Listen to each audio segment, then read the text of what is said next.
7,000 years of history, 26 archaeological layers, administrative capital of the Kingdom of Israel, and a gate built by King Solomon.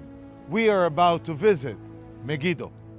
Megiddo is mentioned in ancient Egyptian writings, the letters of El Amarna.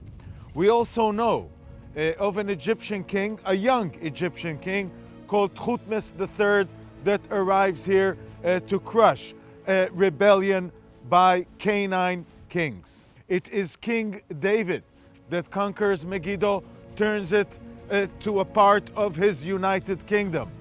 His son Solomon will build gates here in Megiddo, in Tel Gezer and Tel Chatzor.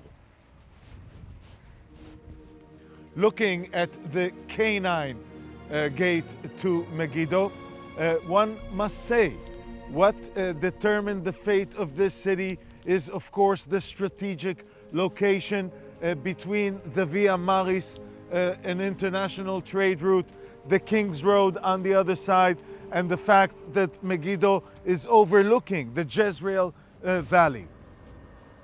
What we see here is nothing short of spectacular, because this has been identified by an Israeli archaeologist, Yigael Yadin, as the gate built by King Solomon. King Solomon reigns for 40 years. He builds the gates of Megiddo that we are looking at now. So this gate goes back almost 3,000 years.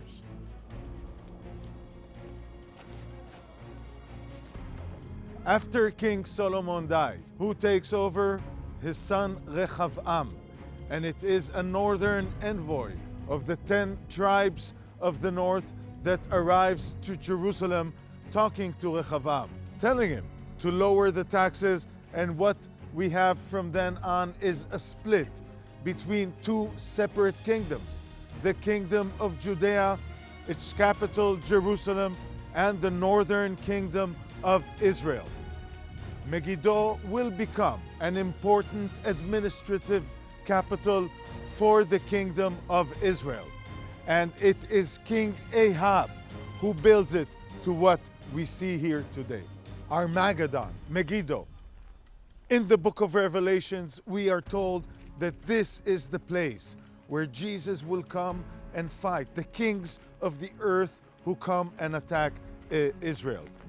The valley where it all would happen is right here in front of us.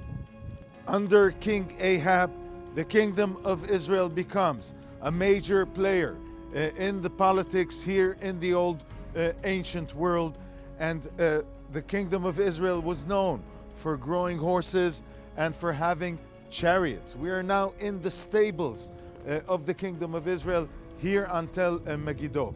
On one occasion, ancient documents tell us that King Ahab arrives to face the incoming Assyrian army with 10,000 foot soldiers and 2,000 chariots. The first archaeological excavation here in the land took place here.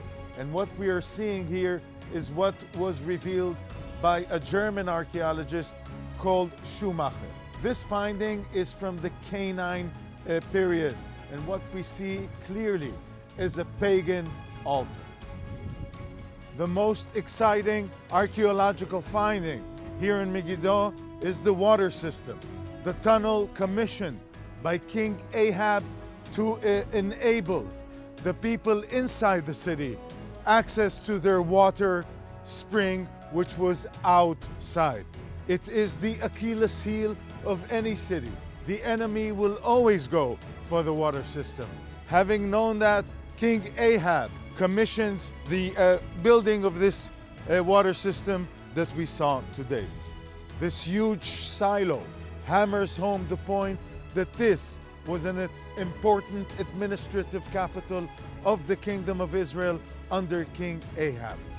The end of Megiddo will come more or less with the end of the kingdom of Israel, caving under the Assyrian pressure. The Assyrians keep coming. Shalmaneser, Tiglath-Pileser, and then In the year 722 BC, it is mighty King Sargon II that puts an end to the northern kingdom of Israel. Hence, the 10 lost tribes.